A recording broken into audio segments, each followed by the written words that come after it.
সম্মানিত দর্শকবৃন্দ, আসসালামু আলাইকুম রহমতুল্লাহি ওয়া বারাকাতুহু। সূরা হুমাযার শিক্ষণীয় বিষয়। এই সূরাতে বলা হয়েছে মানুষের কয়েকটি দুর্বলতার কথা।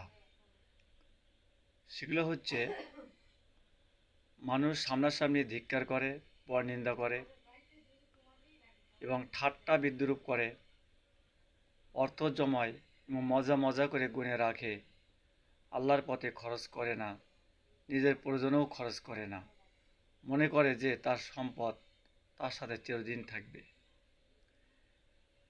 তার সম্পদ যে চিরদিন তার সাথে থাকবে না, এটা সে খেয়াল করে না।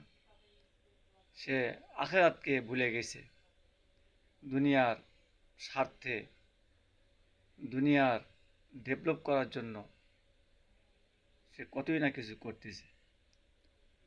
তাই আমাদেরকে আখিরাতের প্রতি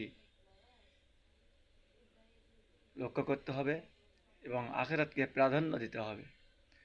আর এই কাজগুলি থেকে আমাদেরকে বিরত থাকতে হবে। আশা করি বুঝতে পেরেছি।